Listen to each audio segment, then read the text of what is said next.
कि इंडिया ने वो अगले दिन सुनने में आया कि हाफिज सईद को इंडाइट कर दिया है, एक नई चार्जशीट इस्टेब्लिश की है, ये कहते हुए कि जनाब पहलगाम में उनका भी किरदार था। पहले आप कुछ बता नहीं सके, एविडेंस नहीं दे सके, तो अब आप ये क्या सोच है, ये क्या माइंडसेट है कि एक बंदा ऑलरेडी जेल में है, तो आप समझते हैं कि उसको इंडाइट करने से ग्लोबल एक्सेप्टेंस मिलेगी आपके कॉज को? क्योंकि पहले तो साल 1.5 साल किसी ने आपको लिफ्ट नहीं कराई, ना आप किसी को एविडेंस दे सके, ना आप कोई मुकदमा पेश कर सके। पाकिस्तान ने कहा ज्वाइंट इंक्वायरी, वो भी आप नहीं कर सके, तो आपने कहा हाफिज सईद को करें ताकि अब दुनिया इसको जो है वो, जो पहले आपने को 1500 सफ़े की एक चार्जशीट दी थी उसमें तो कुछ नहीं था, तो मजीद आपने सोचा कि ये डाल दें ताकि थोड़ा सा हमारा केस मजबूत हो सके। तो ये काम बन नहीं रहा आपसे, ये मुसलसल पाकिस्तान का मौक़िफ़ ये है कि फॉल्स फ्लैग करवाते रहते हैं आप, और बाद में जो है ना ये चीजें हैं। तो what do you make of this concept? क्या माइंडसेट है दोवल साहब का या एडमिनिस्ट्रेशन का? कमर चीमा साहब, इसमें ना एडमिनिस्ट्रेशन का कोई दिमाग दिखता है, ना डोवल साहब की कोई कंट्रीब्यूशन दिखती है, क्योंकि this is called as legal judiciary process. एक प्रोसेस है जिसके अंदर आपको काम करना है। अब मे भी आपके यहाँ थोड़ा सा प्रॉब्लम है कि इस तरह की चीजें नहीं होती हैं। आपको एक छोटी सी बात बताता हूँ। एविडेंस किसी भी समय जब कभी आ जाए आपके पास और वो कोर्ट में एडमिसिबल हो, तभी आपकी चार्जशीट अलाउड होती है। इसका मतलब ये नहीं है कि पहले था या नहीं था। इन्वेस्टिगेशन कंटिन्यूस रहती है, और जो भी चीजें हैं एक क्राइम से कनेक्टेड, उनको कोर्ट में लाना लीगल प्रोसेस के अंदर, इवन जिस दिन डिसीजन होना है उससे एक दिन पहले भी मैं ला सकता हूँ। ये मेरे लैंड का लॉ है। बट उससे भी बड़ी बात, मतलब ऐसा कमर चीमा साहब के या पाकिस्तान के दिल पर दिमाग पर क्या चोट कर दी हमने, कि अगर हाफिज सईद और आप कह रहे हैं कि वो जेल में है, तो एक कन्विक्ट को, एक एक इंसानियत के दुश्मन को जिसे आपने जेल में रखा हुआ है, अगर उसके ऊपर कोई चार्ज प्रूव होता है और दुनिया में कहीं पर भी वो चार्जशीट अगर लगती है, मतलब क्या गलत हुआ उसके साथ, कैसे बात क्या गलत उसकी की नहीं है, इंसानियत मर गई। कल साहब जी। बात गलत की नहीं है, बात ये नहीं है। जी। मसला ये है कि वो लोग कह रहे हैं कि आपके पास सबूत कोई नहीं होता। पहले आपने, आपको आपकी अपोजिशन कहती रही सबूत दो, आपको कहती रही कि जो लास्ट ईयर भी आपकी पार्लियामेंट के अंदर डिस्कशन होती रही, तो आप कहते रहे कि जी वो चॉकलेट रैपर मिलते रहे पाकिस्तान के, सिगरेट के कुछ चीजें मिलते रहे, कुछ इस तरह की छोटी मोटी आपने कहा जी चीजें मिली, तो आपके पास एविडेंस कोई नहीं है। तो आपने इस वक्त इम्प्लीकेट कर दिया क्योंकि आपका केस बड़ा कमजोर है। तो हाफिज सईद क्योंकि ऑलरेडी मशहूर बंदा है इस मामले में, तो आपने कहा उसको कह देंगे तो आपकी गुड्डी भी बन जाएगी। तो केस कमजोर है, तो मैं सोच रहा था कि पीछे हट जाएं, इस दफा सॉरी कर लें, अगली दफा कह दीजिए कि अगर कोई ऐसा वाकया होता है, कोई लोग इन्वॉल्व हैं तो आप कर लें। या क्या आप समझते हैं कि नहीं, अभी हाफिज सईद का नाम लेने से आपकी दुनिया में आपकी बात को सुना जाएगा? ये आपसे अच्छा कौन जानता है और पाकिस्तान से ज्यादा रियलाइज कौन करता है कि India does not run by the whims and fancies of anybody. ये मेरे यहाँ का कहना नहीं है, ये आपके यहाँ का भी कहना है। यूएस को तो खैर फर्स्ट हैंड पता चल गया कि आपके जो चचा जान हैं ट्रम्प साहब, वो चिल्लाते रह गए कि मैंने कुछ किया है, मैंने कुछ किया है। सिवाय पाकिस्तान के और किसी ने एक्सेप्ट नहीं करी ये बात कि हाँ जी उन्होंने कुछ किया है। हमारी कंट्री में बड़ी सीधी बात है, जुडिशरी में किसी की कोई इन्वॉल्वमेंट नहीं होती।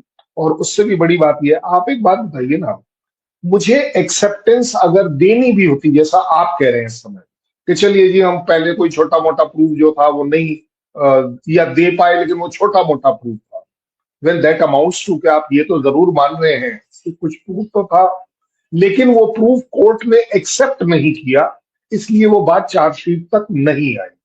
इस बात चार्जशीट तक आ गई। और जहां तक बात है हाफिज सईद के कैरेक्टर के ऊपर, मुझसे ज्यादा तो आप अच्छा जानते हैं कि what is his character, what is his outburst, क्या वो लश्कर को हेड करता है कि नहीं, क्या वो टीआरएफ जो उन्होंने अपनी एक प्रॉक्सी और ऑर्गेनाइजेशन चेंज कर कर बनाई है, करता है या नहीं। मुझे एक बात नहीं समझ आती, हाफिज सईद को मैं टच करता हूं तो उसका दर्द कमर चीमा और पाकिस्तान को क्यों होना चाहिए? क्योंकि और आपके हिसाब से नहीं वो है। जेल में है, मैं आपके कल हिसाब से वो जेल में है। असल में कौन साहब बात जेल की नहीं है, बात यह है कि आपका केस कमजोर है, फॉल्स फ्लैग किया हुआ है आपने। ये अच्छा पाकिस्तान चलिए, कह रहा तो है, ये फॉल्स फ्लैग फॉल्स करते करवाते हैं, हैं डन। आप। वो पाकिस्तान का मुकदमा ये है कि आप मुसलसल फॉल्स फ्लैग करवाते हैं, ठीक है। और जब फॉल्स फ्लैग करवाते हैं, रैशनल ढूंढते हैं और फिर पाकिस्तान पे हमला करते हैं, उससे आप अवाम में सिंपथी लेते हैं, वोट लेते हैं, पावर में आते हैं। वो कह रहे हैं ये आपका साइकिल ये है। तो ये हाफिज ठीक है, सईद को जिंदा रखना आपकी सियासी मजबूरी है। हाफिज सईद को जिंदा जिंदा। रखना, सुने ना मेरी बात सुने, हाफिज सईद को हाँ अपने लीगल केसेस में जिंदा रखना, पाकिस्तान के साथ हालात खराब करना इंडिया की पॉलिटिकल क्लास की सियासी मजबूरी है। ये पाकिस्तान का मौकफ है। ठीक है, अगर आपको लगता है कि ये हमारी मजबूरी है कि हमें हाफिज सईद को जिंदा रखना है, आप क्या चाह रहे हैं कि एक ओसामा बिन लादेन इंसिडेंस और हो जाए आपके यहाँ? अगर हमारी पाकिस्तान को लेट डाउन करने की एम है, उससे भी बड़ी बात करते हैं। आपने कहा पाकिस्तान का मुकदमा है, पाकिस्तान में मुकदमे चलते कब हैं? कभी चले हैं तो आप बता दो किसी जगह। और रही बात फॉल्स फ्लैग, क्योंकि वो आपका एक पेट वर्ड है और आपका वो टैग लाइन है, ये फॉल्स फ्लैग, आपके लिए प्रॉब्लम है। अब आप क्या मुझे ये बता रहे हैं कि सिंध में जो हो रहा है वो फॉल्स फ्लैग है, बलूच के साथ जो हो रहा है वो फॉल्स फ्लैग है, पीओके जेके में जो हो रहा है वो भी फॉल्स फ्लैग है, नहीं, वो तो खैबर आप डायरेक्ट पख्तूनख्वा में फंडिंग जो हो कर रहा रहे है हैं वो ना। भी फॉल्स फ्लैग है। वो तो कौन सा नहीं, ये आप सारे फॉल्स फंडिंग कर फ्लैग रहे है। हैं इन प्रॉक्सीज को। वो आप इन प्रॉक्सीज को, हाँ, पाकिस्तान कह रहा है कि वो आप उन प्रॉक्सीज को अच्छा चलिए, डायरेक्ट कोई बात नहीं इनको आप भाई। डायरेक्ट दे देते मैं हैं। अच्छा मैंने कल आपकी से बात एक मान बात ली। करें, एक बात आज मैं अच्छे मूड में हूँ, आज मैं अच्छे मूड में हूँ आपके साथ, क्योंकि मुझे कल ही बोला गया है काफी सारे लोगों द्वारा कि सर आप कमर चीमा के साथ थोड़ा अच्छी बात करा करें, वो कमर चीमा साहब इतना सुंदर बंदा है और आप उसका वगैरह वगैरह। तो मैं वो नहीं कहा, आज मैं अच्छे मूड में आपसे कर रहा हूँ। मुझे एक बात बताइए, अगर मैं उन सभी जगहों पर, जैसा अभी अभी आपने कहा, उन जगहों पर प्रॉक्सी के तौर पर सपोर्ट कर रहा हूँ, तो मेरा आपका इन सभी जगहों का कौन सा ऐसा आका है जो मेरे यहाँ बैठा हुआ है, चाहे जेल में चाहे जेल के बाहर? हालांकि आप उस अय्याशी पैलेस को जेल बोलते हैं, मैं फिर भी मानूंगा जेल, क्योंकि अगर कोई टेररिस्ट जो है आपकी आर्मी द्वारा प्रोटेक्ट किया जा रहा है तो उसकी फ्रीडम कुछ हद तक तो कंट्रोल होती ही होगी, इसमें कोई डाउट नहीं है। There is no privacy for him.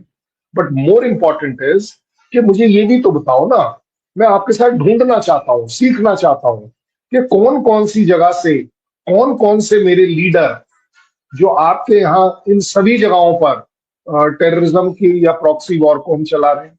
कोई तो होगा ना। जो मैं बलूच का हेड है वो मेरे यहाँ होगा, ये खैबर पख्तूनख्वा का हेड है वो भी मेरे यहाँ होगा, टीटीपी का हेड भी मेरे यहाँ होगा, आपका जो पीओजेके का हेड है वो भी मेरे यही होगा। आप बताइए, मैं एक्सेप्ट कर लेता हूँ आपके साथ। जय हिंद दोस्तों, एयर हिंदुस्तान में आपका स्वागत है। दोस्तों, भारत की नेशनल इन्वेस्टिगेशन एजेंसी एनआईए ने लश्कर ए तैयबा के चीफ हाफिज सईद पर पहलगाम अटैक के आतंकी हमले के मास्टरमाइंड के रूप में नया केस दर्ज कर चार्जशीट दाखिल की है। एनआईए ने 6 जुलाई 2026 को एक सप्लीमेंट्री चार्जशीट फाइल की, जिसमें हाफिज सईद को 22 अप्रैल 2025 को जम्मू कश्मीर के पहलगाम में पर्यटकों पर हुए आतंकी हमले का मुख्य साजिशकर्ता बताया गया है। इस हमले में 25 पर्यटकों समेत 26 लोगों की मौत हुई थी। हाफिज सईद पर भारतीय न्याय संहिता बीएनएस 2023 और यूएपीए गैरकानूनी गतिविधियां रोकथाम अधिनियम 1967 की कड़ी धाराओं के तहत केस दर्ज किया गया है। उस पर सीमा पर पार बैठकर भारत के खिलाफ युद्ध छेड़ने और आपराधिक साजिश रचने के सीधे आरोप तय किए गए हैं। हाफिज सईद 2008 में मुंबई के आतंकी हमलों, जिसमें 166 लोग मारे गए थे, उसका भी मुख्य मास्टरमाइंड था और भारत में मोस्ट वांटेड आतंकवादी के रूप में शामिल है। 2001 के भारतीय संसद हमले और 2006 की मुंबई ट्रेन बमबारी जैसे कड़े मामलों में भी मुख्य आरोपी है।